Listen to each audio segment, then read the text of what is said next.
안녕하세요, 원샷입니다. 출퇴길 15만에 끝내는 직장인 주식투자 원샷입니다. 오늘 방송은 주식책에는 절대 없는 주식 매매 기술 거래량의 비밀 5편 고점 및 하락 바닥 패턴입니다. 이렇게 되면 저희가 거래량의 비밀 1편 거래량의 개념부터 2편 바닥권 탈출, 그 다음에 이쪽 이어져서 상승 고점 하락까지 해갖고 주가의 사이클에 따라서 한번 거래량을 파악하게 되는 거죠. 그리고 마지막으로 6편에는 거래량 예측까지 다루면 총 거래량의 비밀은 6편으로 마무리가 되게 됩니다. 사실 예상치도 못했던 여러분의 그런 많은 성원과 격려에 따라서 저도 이제 회가 진행될수록 좀 더 많은 고민과 좋은 정보를 드릴 수 있도록 노력하고 있으니까요. 여러분한테 많은 도움 되시길 바랍니다. 이제 출발합니다. 거래량의 비밀 1에서 4편 요약입니다. 자, 거래량의 비밀 보시면 거래량은 제가 뭐라고 말씀드렸죠? 거래량은 매수 거래량과 매도한 거래량의 합이다. 그게 거래량이다. 여러분 일봉 차트 보시면 캔들도 있지만 그 밑에 거래량 그 봉도 있죠. 그죠?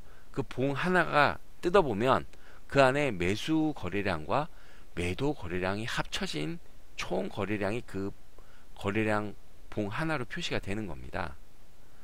그 밑에 그림 한번 보시죠. 굉장히 중요한 그림입니다. 어느 주식책에도 없는 얘기입니다. 제 경험을 통해서. 자, 상승 시에 때 그 거래량은 어떨까요? 여러분, 매수한 거래량이 훨씬 많겠죠. 그죠? 그러니까 상승했겠죠. 그 다음에 보합 시는 어떻습니까? 매도한 거래량과 매수한 거래량이 비슷합니다. 그럼 하락 시 거래량은 어떻습니까? 당연히 매도한 거래량이 훨씬 많겠죠. 여러분 그럼 생각을 해보세요. 하락이 멈추려면 멈출 때의 거래량은 어때야 됩니까?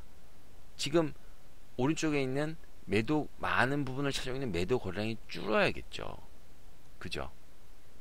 그렇게 되면 기존에 있는 매도 물량이 적게 나와야 되니까 거래량이 줄어들어야 되겠죠. 그죠? 그러면 상승을 하려고 그래요. 맨 왼쪽 보세요. 상승을 하려고 그래요. 그럼 매수 거래량이 더 늘어나야겠죠. 그죠? 보합식 거래량에서 상승시 거래량으로 가려면 매수량이 늘어나게 되잖아요. 그림 보시면 비율이. 그러니까 이런 개념을 잘 알고 계셔야 된다. 굉장히 중요한 내용이다 라는 말씀 드릴게요. 그리고 거래량은 수축과 팽창을 반복한다. 그 기존의 거래량이 있었어요. 근데 새로운 매수세가 나타났어요. 또는 새로운 매도세가 더 나타났어요. 그러면 평상시 거래량 플러스 새로운 매수세, 평상시 거래량 플러스 새로운 매도세. 그러니까 어떻게 돼요? 거래량이 평소보다 늘어나겠죠. 그러니까 팽창을 하게 되는 거고. 제가 쉽게 말씀드리기 위해서. 또 평상시 거래량에서 그 어떤 매수세나 매도세가 사라져요. 그럼 어떻게 됩니까? 감소하게 되겠죠. 거래량이. 그럼 수축을 하게 되는 거고. 그래서 거래량은 수축과 팽창을 반복한다. 늘어났다 줄어났다 늘어났다 줄어났다. 제가 그 얘기 계속 말씀드리는 거죠. 그리고 주가가 상승할 때는 거래량이 점진적으로 증가하는 것이 좋다. 그죠? 갑자기 늘어나면 중간에 뭐라 그랬어요? 이탈 했을 확률이 높다고 말씀드렸죠. 장대 양분 플러스 장대 거래량은 신규 매수세의 진입을 의미한다. 일단 장대 거래량, 제가 신규 매수세라 그랬죠. 더구나 양봉이 나왔으니까. 그러면 장대 음봉 플러스 장대 거래량 뭐예요? 신규 매도세의 진입을 의미한다라는 얘기인 거죠. 그래서 신규 매수세의 이탈 여부가 초기 상승폭을 좌우한다. 이 말씀을 제가 드립니다. 그리고 주가가 상승할 때 차익 실현 물량이 많이 나오는 구간을 제가 뭐라 그랬어요? 눌림목이라고 했죠. 그리고 눌림목이 짧을수록 추가 상승 여력이 많다. 눌림목이 길면 에너지를 그만큼 소진하기 때문에 추가 상승 여력이 적다. 그렇죠? 그 다음에 눌림목대의 거래량은 감소했다가, 왜 감소해야 되냐? 차익 물량이 점점 줄어들어야 되니까. 그리고 늘어나야, 왜 늘어나야 되나요? 신규 매수세가 다시 들어와서 재차 올려야 되니까. 그래서 U자형이야 추가 상승이 가능하다라는 내용입니다. 이게 1에서 4편까지의 핵심 요약이고요. 보다 더 자세한 내용은 각 방송을 참조해 주시기 바랍니다. 자, 주가 상승 하락의 일반적인 파동. 요걸 한번 제가 중간에 하락을 설명하다 보니까 여러분이 많이 당하시는 부분에 대해서 생각하다 보니까 이걸 말씀드리지 않을 수가 없어요. 주가가 상승 혹은 하락할 때 직선으로 쭉쭉 상승하거나 쭉쭉 하락하나요? 그렇지 않습니다, 여러분. 어떠한 상승이나 하락이든 크고 작은 진폭이 반복되면서 움직이게 되어 있습니다. 그림 한번 보시죠. 주가 상승 하락이 아닌 경우 이렇게 쭉 스케이트 타듯이 쭉 빠지나요? 주가가 아니죠. 이렇게 쭉 올라가나요?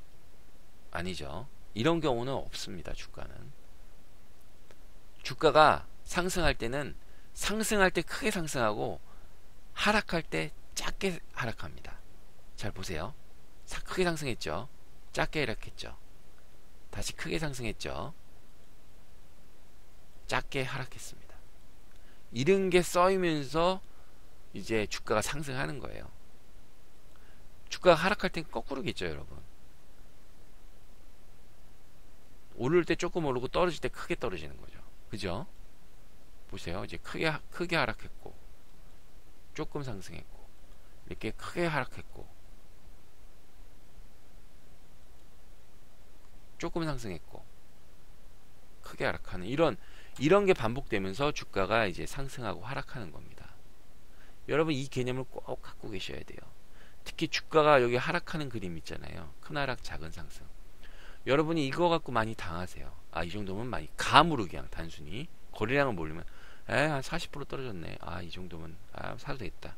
그래서 조그만 상승에 들어가 버리신다고요. 그죠? 그러니까 이런 걸 당하지 않으려면 이 조그만 상승은요, 기술적인 상승이나 단타 세력이 들어와서 치고 나가는 그런 상승이에요. 그러니까 이런 걸 당하면 안 됩니다. 바닥이 만들어지고 상승할 때 그때 사셔야죠. 그래서 저희가 이걸 공부하는 거고요. 자, 이제 본격적으로 주가에 따른 거래량 고점 국면입니다.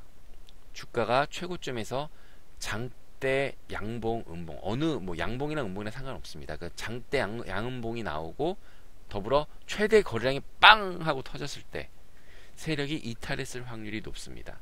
여러분, 아까 제가 앞서 신규 세력이나 매도세가 드러날 때 거래량이 늘어난다 그랬죠. 세력들이 고점에서 짧은 시간 안에 대규모 물량을 일시에 차익 실현한 경우에, 특히 이제 급히 올라가인 걸수록 단기 급등주일수록 그런 게 많습니다. 밑에 그림 보시죠. 거래량이 갑자기 급증했죠, 중간에. 그러니까 주가도 갑자기 급등한 후에 확 빠지게 됩니다. 주가가 하락하는데도 여러 스타일이 있어요, 여러분. 그래서 제가 그걸 보여드리는 거예요. 거래량이 갑자기 이렇게 급등했죠. 그죠? 그 다음에 거래량이 당연히 주가도 급등을 해서 여기서 차익 시간을 쫙 해버린 거예요, 그냥. 그러면서 주가는 이렇게 떨어지면서 주가는 하락하게 됩니다. 이제 대부분의 주식책에서는 이렇게만 설명을 하는 경우가 많아요. 고점에서의 장대 거래량이나 음봉은 세력이 이탈한 거다. 근데 저는 그걸 좀 더 다양하게, 저희 컨셉이 주식책에는 없는 거니까 좀 더 몇 가지로 베리에이션 해서 보여드리는데, 이건 이제 책에 많이 나온 내용이지만 이런 거 이제 짧은 기간 안에, 근데 세력들이 짧은 기간 안에 다 팔 수도 있지만 다 못 팔 수도 있어요, 여러분. 이게 두 번째입니다.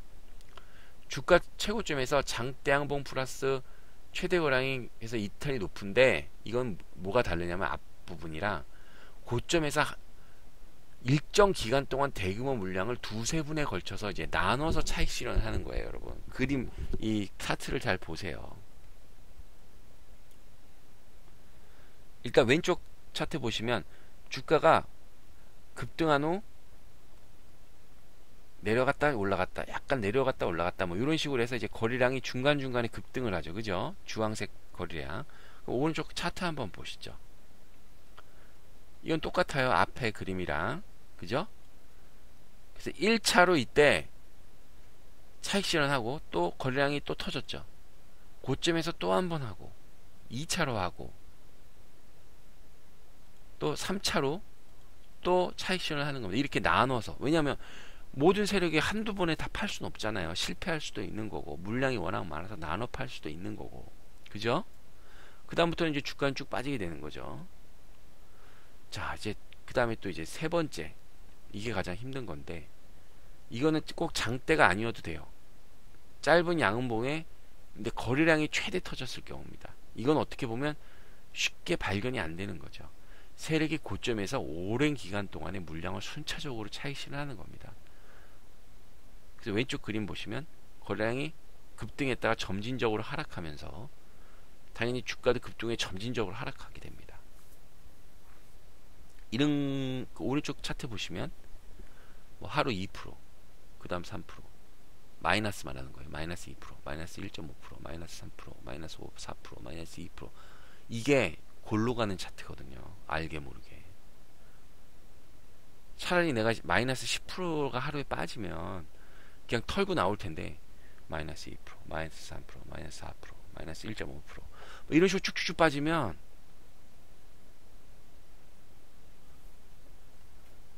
그러니까 제가 지금 말씀드렸죠. 이렇게 한 세 가지 정도의 고점에서의 차익 실현이 나오는 경우가 있습니다. 그럼 이제 우린 고민을 하게 되잖아요.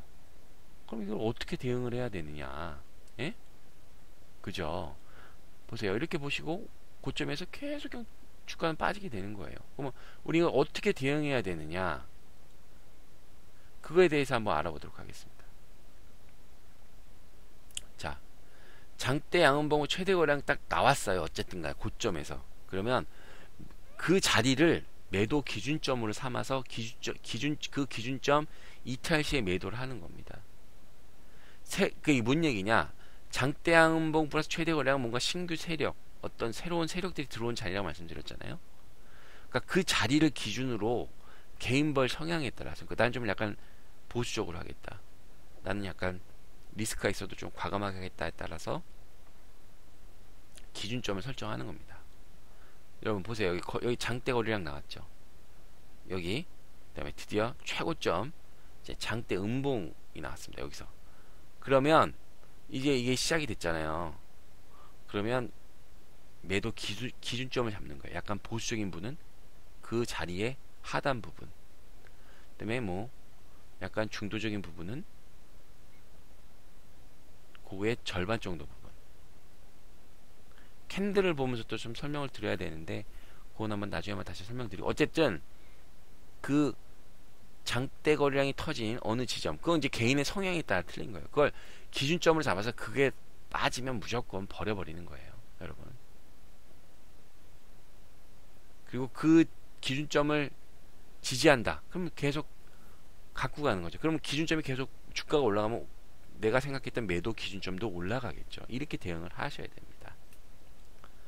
자, 그 다음에 드디어 이제 하락은 어떻게 하느냐. 하락 국면에 보시면 그 낮아진 저점 또는 증가된 거래량이 나오면 추가 하락 확률이 높습니다. 이게 무슨 얘기냐? 주가가 낮아지는데 갑자기 거래량이 느는 거예요. 이게 뭐냐? 투매가 나와서 그렇습니다. 투매. 보면 거래량이, 주가는 떨어지는데 왼쪽 그림 보시면 거래량이 일시적으로 증가했죠. 그러면 쭉 빠지는 겁니다. 쭉 단번에. 그죠? 그 오른쪽 차트 한번 보시죠. 자, 주가가 쭉 빠졌죠. 1차 하락을 했어요. 그 거래량도 쭉 나왔죠. 그죠? 그럼 어떻다? 추가 하락할 확률이 높다. 또 이렇게 됐죠. 그러면 어떻게 돼요? 2차 하락이 또 나온 거죠. 결국 거래량이 이렇게 증가한다는 거죠. 이해 가시나요? 떨어지다가 쭉, 떨어지다가 쭉, 이런 패턴이라는 말씀을 드리는 거고, 그리고 또 하나, 이제 저점은 떨어지다가 약간 저점이 높아질 수가 있어요.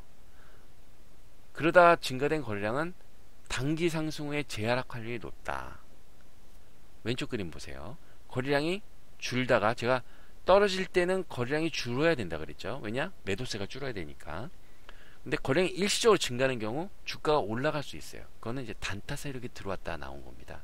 상승할 때도 단타색이 들어왔다 나가는 경우가 있죠. 똑같아요. 하락할 때도.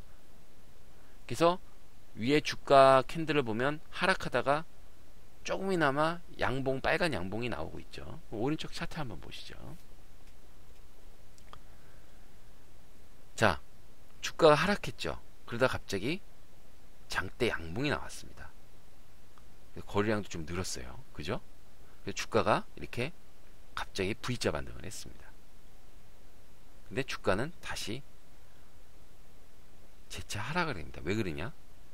거래량의 변동이 없는 거예요. 떨어질 때. 만약 여기서 주가가 재하락하지 않고 올라가려면 거래량이 늘어야겠죠. 매수세가 들어와야 되잖아요. 그러면서 매수세가 새롭게 들어오면서 올라가야 되는 거죠. 그러니까 앞서는 낮아진 저점에 증가된 거래량, 높아진 저점이 높아졌다는 거는 올라갔다는 거잖아요. 그러니까 여러분이 이런 거에 많이 당하신다고요. 이거 살짝 올라갔는데 이제 뭐 끝인가 보다, 이렇게 생각하시면 안 된다는 거죠. 대부분 이렇게 해서 물리시잖아요. 많이 떨어졌으니까. 여러분은 많이 떨어진 주식 좋아하시지 않습니까? 그죠? 그런 경우가 많으신데 이런 거에 당하시게 된다. 이것도 제가 좀 이따 나중에 한번 설명을 드릴게요. 그래서 일시적으로 거래량이 증가한 거지 예전과 동일하다. 그래서 신규 매수세가 들어오지 않았기 때문에 주가는 추가로 하락할 수밖에 없다. 이제 제가 이걸 하면서 이제 패턴에 대해, 그 추세에 대해서 설명을 안 드릴 수가 없어요. 주가가 올라갔어요. 내려갔어요. 주가 올라갔어요. 내려갔어요. 이게 쭉 빠졌단 말이에요. 이제 반등을 시작을 하는데, 반등을 하겠죠, 당연히. 일정 부분. 자, 요거를 이제 반등에 100% 놓고, 이걸 이제 반등에 한 50%, 밑에 화살표에서 한 50% 올라왔죠. 50%라 그러고, 요번에 요 선은 한 25%라고 보고, 요게 이제 반등 지점이라고 보시면 될 것 같습니다. 근데 50%까지 반등을 했어요. 여러분, 이게 추세가 바뀌려면요, 최소한 여러분 생각하는 V자 반등이 나려면 50% 이상은 반등을 해야 됩니다. 최소한 떨어진 거의 절반 이상은 올라가야 뭔가 추가 상승을 기대할 수 있잖아요. 25% 반등은 추가로 하락합니다. 그리고 10% 미만의 반등? 이건요, 주먹으로 맞았으면 끽소리도 못하는 겁니다. 누구한테 나 때리면 나도 좀 반격을 해야 되잖아요. 근데 이 10% 미만은요, 때리고 난 뻗은 거예요, 그냥. 그러니까 50% 반등, 25% 반등, 10% 반등 이거 보시면 매수세가 50% 반등이 25%보다 더 많은 거고, 25%보다 10%가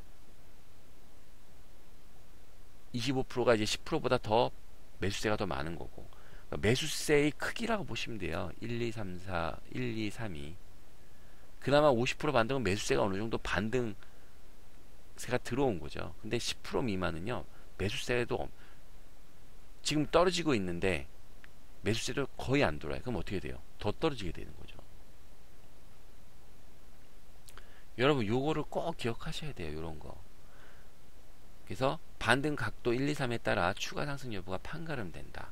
요 얘기 보시면 돼요. 한번 요거 차트로 한번 제가 해서 준비를 해봤어요, 여러분. 자, 추가 1차 하락했죠. 그죠? 그래서 반등이 나와야 되는데, 반등이 평행이에요. 이거는 뭐예요? 10% 미만의 반등이죠. 내가 주먹으로 얼굴을 맞았는데 끽소리 한번 못하는 거죠. 쭉 떨어져요, 그럼 또. 그죠? 그래서 주가가 또 2차 하락을 하게 되는 거. 근데, 그래서 2차 하락점이 나왔는데, 주가가, 그래도 이건 좀 반등을 했네요. 25% 이상, 40% 정도 되는 거. 미만 반등을 했네요. 그러면 어떻게 돼요? 주가는 다시 하락을 하는데, 중요한 거는 주가가 이제 3차 하락을 하는데, 이 3차 하락 지점이 2차 하락 지점보다 높지 않습니까? 그나마 이제 매수세가 조금씩 더 들어오기 때문에. 주가는 이렇게 점진적으로, 아까 제가 말씀드렸죠. 큰 상승과 작은 작은 하락. 큰 하락과 작은 상승. 그런 크고 작은 진폭이 반복된다. 이렇게 되면 어떻게 진폭이 반복될 거 아니에요, 여러분. 그러니까 이런 거에 물리시면 안 된다고, 여러분. 바닥을 꼭 확인하고 사셔야 됩니다. 그럼 바닥이 도대체 뭐냐? 바닥이 뭐냐? 주가 바닥 국면에서는요, 거래량이 뭐 갑자기 줄어도 되고, 또 순차적으로 주른 후에 이 변동이 없는 게 일반적인 상황입니다. 그게 무슨 얘기냐? 바닥은요, 매도세와 매수세가 없어요. 그때가 바닥이, 진정한 바닥이 나오는 겁니다. 보시면 주가도 별 변동이 없고 거래량도 별로 변동이 없죠. 그죠? 그래서 이 그림을 한번 보시면 캔들도 거의 이렇게 변동이 없고, 그죠? 주가도 큰 변동이 없고 거래량도 변동이 없는 거죠. 이런 게 진정한 바닥이라고 보시면 될 것 같습니다. 그리고 제가 말씀드렸잖아요. 바닥은, 모든 하락은 뭐예요? 가격 조정과 기간 조정을 거쳐야 비로소 바닥이 나온다고 말씀드렸죠. 이건 이제 기간 조정인 거죠. 그죠? 여러분, 이걸 꼭 보셔야 됩니다. 자, 오늘 원샷의 한마디. 자, 모두가 수익을 내기 위해서 노력하시죠. 근데 그래서 수익 내는 법을 알려고 하시지만 그거보다 먼저 잃지 않는 법을 먼저 배우셔야 합니다. 잃지 않는 법을 정말 배웠을 때, 잃지 않기 시작했을 때 비로소 수익이 나기 시작하게 됩니다. 굉장히 아이러니컬한 얘기죠. 저의 경험이기도 한데 한번 잘 생각해 보십시오. 자, 5월 22일 방송 안내입니다. 주간 증시체크 5월 4주차 방송이고요. 많은 시청 부탁드리겠습니다. 어떻게 오늘 방송 잘 보셨나요? 잘 보셨다면 구독 버튼, 좋아요 버튼 꼭 눌러주시기 바랍니다. 저한테 큰 힘이 되니까요. 이상 원샷이었습니다.